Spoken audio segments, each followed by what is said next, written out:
So, Z-Milk. Yeah? Guess what? What? I've had experiences that you never will and never can. I assume that's true, but I don't think you've experienced riding around with motorcycle parts in your jacket, metal poking your ribs.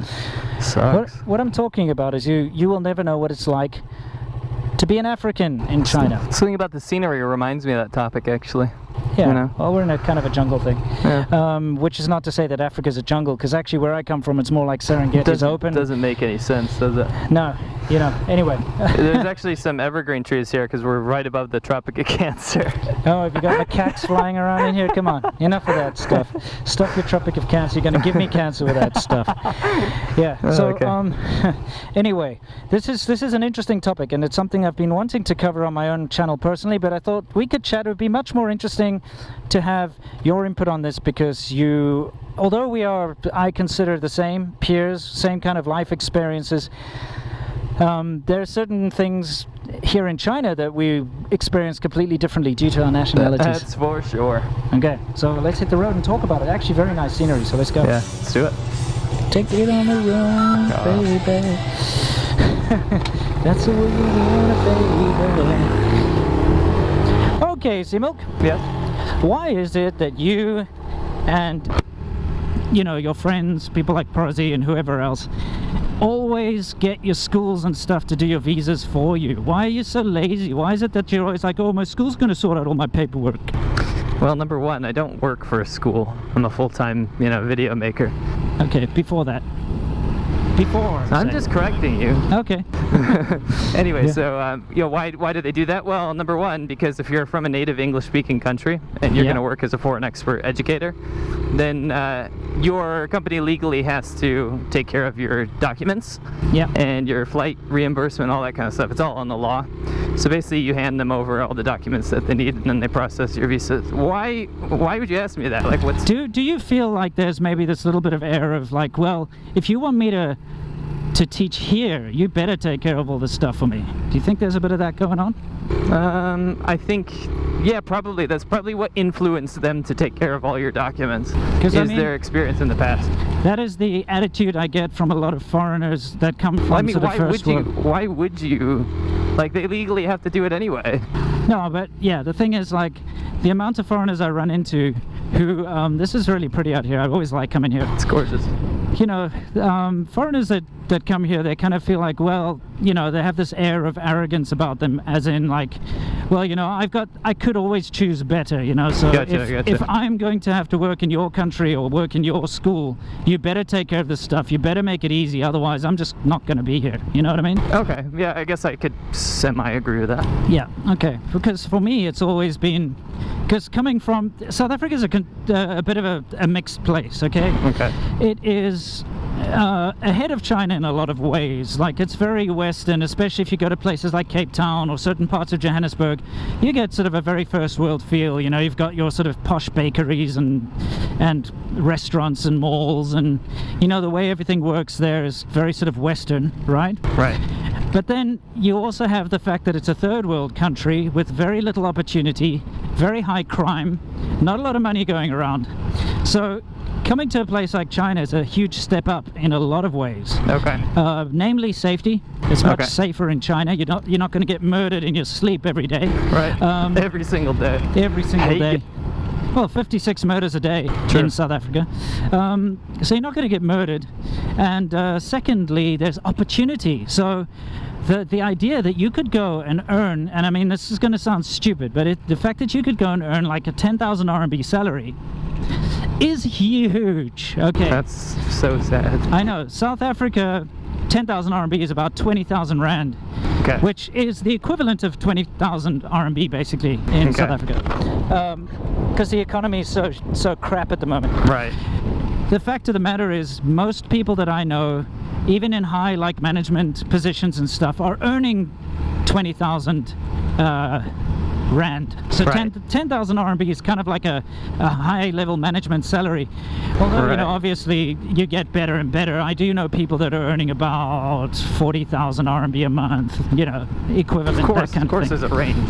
Yeah, but you know, then you come with all the trappings of a Western society, so everyone's in debt and paying off you know, loans for their car and their house and everything. So basically what I'm saying is, for a South African to come to China and suddenly to be earning this amount of money, you know, it seems like, and I'm not just talking from my own experience here, it seems like a dream, because cost of living is low here. You suddenly have money that you can save. You can live like a king, because in South Africa, to be able to afford to go out to a restaurant every night, you know, and go get drunk as much as you want or whatever, it's like a fantasy, right? People can't afford that kind of lifestyle. Yeah. So what I'm saying is, China's a huge step up for your average South African, and just about everywhere else. Sorry, everywhere else in the world. This road is terrible. It used to be great. Anyway, so what I'm trying to get at here is that South Africans tend to want to be here, tend to want to put in the effort to get the visa.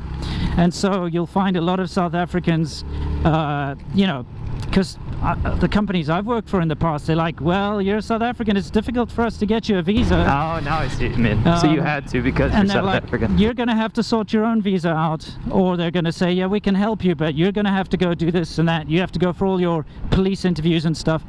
You know what really shocked me is that a lot of the foreigners I've spoken to here in China, they didn't even have to go have a police interview. You know? I didn't either. Yeah, you see, what the hell's that all about? Because I'm from the beautiful land, dude. I had to go for 2 police interviews to get my work visa. Well, you know why? Is because South Africa is not considered a native English-speaking country, so you're not technically supposed to get a foreign expert certificate. It was at that time. Was it? It's changed now, yes, but it was on the list of you know, native English-speaking. Okay. But that's just because of the huge amount of prejudice and racial discrimination and stuff that goes on in China, which we cannot deny. Let's not pretend it doesn't exist. We'll get into that later. Yeah. Thing is, they see African. Oh my word, he's an African. We better check him out. So I go to the police thing, and then they're very surprised that I'm white, first of all, every time, because they're not used to that. Right. But I mean, I'm not joking. I went into the police interview, they Googled my name. They're asking me all these questions. What do you do here? How long have you been here? What are you going to be doing? Right. So, you know, I couldn't skip that part. I actually have to go into the Labor Bureau as well for another interview. Had to go to the, you know, police place for an interview. Another secondary public security bureau for another interview. Really? Yeah, just to get my work visa. And then I speak to my sort of Canadian, British, American friends, and they're like, what are you talking about? My school just does everything for me and I get a visa. Yep. It's frustrating, I'll tell you what, it's so frustrating. Even when I did my own visa, when I had my school, I didn't have to go to a police interview. Yeah. So anyway, being an African really is a huge minus in China. Gotcha. So now I'd like to, you know, hand over to you. I'd like you to tell us a little bit about Guangzhou. Okay, Guangzhou is traditionally been a place where Africans have flocked because of this kind of ghetto. I'm not being racist, like it's kind of a ghetto that they've set up. And the Chinese local people actually call it Chocolate Town. Yeah. Which is obviously incredibly racist, but that's actually it's called Kukachung. That's just what it is, right? Yeah. So, by the way, all these statues, we've covered these in the past. Oh yeah, wait, where's the one where... Oh, never mind, we'll get back to these later. We'll get back. Yeah. Anyway, look at this beautiful temple we've arrived at. Look at how the paint's faded, and we haven't been, I mean, anyway, never mind, continue. There's about 400,000 African people living there, and it's this kind of its own community. Yeah. And a lot of them have overstayed their visas, brought their families over, doing usually import-export for textiles like clothing and cell phones back in Africa. Yeah. But, you know, China's not super happy with that, right? And they do raids sometimes, and there's been cases where the African citizens have died in Guangzhou from police attacks and stuff like this. Yeah, jumping off balconies to escape police, mainly, things like that, yeah. Oh man, this gets steep, eh? Anyway, so there is a huge prejudice because there are so many in one place. And Chinese people, you know, I told the story a million times, but my mother-in-law, she'll go like tisk when she walks by black people. Yeah. And be like, why are they so black? You know, like it's pretty bad, right? Yeah, it's terrible. Africans here get a rough deal because they're considered lower class citizens because of their skin color. Yeah. And the reason I brought that up was because their own community here in Guangzhou, there's not much that China can do about it, but they'll often target them in Beijing and Guangzhou when they want to crack down on kind of illegal foreigners like overstaying visas and stuff. Yeah. And oftentimes Chinese citizens will just assume that they're drug dealers and in crime and all that kind of stuff. But anyway, you as a white African, right? How are you affected other than the visa process? Well, the fact of the matter is, they treat me the same as any other African, which is with a lot of mistrust. And legal aspects, yeah. And the way this is reflected is, number one, every time I cross the border, hey, it's Guanyin. It's Guanyin! Every time I cross the border, like into Hong Kong, and I go often with my friend Pete, and he's British, right? Right. So if he's in front of me, they look at his passport, stamp it, off he goes. My passport, they go through with a fine-tooth comb, you know, they're constantly like, they go back and forth, check all my pages, you know. Because they've been ordered to, you know. Yeah, they like put black lights over it to make sure it's real, you know, this nonsense, you know, and it just takes forever every time. Yeah. But the more real thing that happens is I get knocks on my door, you know. That sucks. How many times has that happened to you in China? 0. I lost count, but I believe it's around about 6 times that they've come to my house. 6. And the thing is, they don't come to my house like one dude just to check you up. They always come in force, like 8 of them, you know, 6 to 8 cops, and they always get...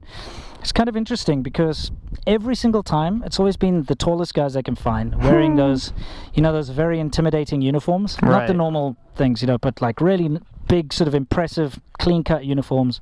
And they bring 8 of them, knock on your door, you open the door, and they kind of barge in. They don't say like, hey, can we come in? Like every single time, they all like come into your house, take photos of me in my house, you know, it's happened a couple times, and you know, demand to see my papers, and they're very aggressive. I'm not gonna lie, they're very aggressive. So I know what it's like for all the other Africans out there. It's not pleasant. Makes sense. But they're like, you know, they're always like that, and then they want to see your papers. Yeah. And, yeah, we've mentioned this stuff before, but it's one of those things that a lot of Westerners, especially like Americans and British people, say China's not, you know, what it looks like. It's not some crazy, scary communist gulag, but it is for African citizens. Yeah, at least, and I suppose other people too. The thing is, Middle Easterners, they're very rude and aggressive, but then every time they see me, they're first of all quite shocked because, you know, I'm white, and I can tell you from experience, the majority of Chinese people don't know that there are white people in Africa. That's why you tell people you're British. Yeah, absolutely. Because it's just not worth a half-an-hour conversation. No, it's not.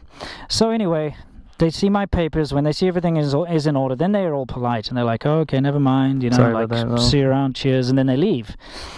But the fact of the matter is, you're an American. You've been here for what, 8 years? Yeah. 7, 8 years? 8 years, and you've never had that happen to you once. I've been here 11 years. Knock on wood. It's happened 6 times to me. Shitty, you know? concrete. Yeah. 6 bloody times. So they obviously are targeting Africans. Because I live in a nice place, you know. I pay my rent. Everything's cool. I heard Pakistanis and Indians also get hit. Yeah, that would make sense. You know. Would it? Yeah, of course. I think they've got a color spectrum chart, you know. That would make a lot of sense in China. Anyway, the fact of the matter is, it's not fun being an African here. But it is beautiful. I did want to bring that out, and I also wanted to bring something up, and that is that a lot of Africans are leaving China. Yeah. I mean, it was always seen as a place of opportunity, like I mentioned in the beginning. It's foreigners in general, dude. Yeah. It absolutely is. It's droves, man. Yeah, foreigners are leaving, but Africans, especially, you've got to use us Africans as a litmus test, right? Because we're coming from worse. Yeah, so like it's got to be pretty shit to leave. Yeah. Right. Whereas when you come from a first world country, you're it's always a little like, bad. They're like, you're like, yeah, I'm just going to go back. Why would I put up with crap? You know, my country's better. I can get better stuff. But if you're coming from Africa, it's different. It's pretty bad in Africa, everywhere in Africa. Like, I don't think there's maybe North Africa, there are a couple of places that are okay. But everywhere in Africa is suffering right now, badly, economically wise and so on. Yeah. Civil war and all that nonsense. So this is definitely a location you want to, this is a way out. And if people are fleeing here because it's getting so bad, it's getting bad. Yeah. It's getting bad. Brought to you by another negative episode. It's difficult these days, dude. It is, and that's why this episode's once again being released while we are on our big trip, because we're trying to be positive. Luck, man. Seriously, like everyone out there. Yeah, we are being as positive as we can, but it's just no joke what's going on right now. I'm tired of being the target of scapegoat. Hate. Yeah, scapegoat and target. Anyway, that's it. Anything you want to say to our subscribers before we finish off? Well, whether you like to paddle around a dirty little pond in a little rubber dinghy with your best buddy because they thought they could have a little private time, maybe. Yeah, maybe. Yeah. And or you like to stand under the beautiful presence of Guanyin, the water goddess, I implore you to like, comment, and subscribe. Yeah, and whether or not you've seen our video where we came here, what, a year ago? Yeah, it's the same, man. No, it's not. Look how run down that statue is. It's all moldy and stuff. We're going to have to spruce her up. And all the paint and stuff are falling off. Come on, guys, if you're going to build something. Doesn't even look like they finished it. No. Anyway, I'm glad something like this does exist, though. It's pretty. Yeah, it's nice. Anyway, guys, enough of the negativity. We wish you all the best, and as always, stay awesome.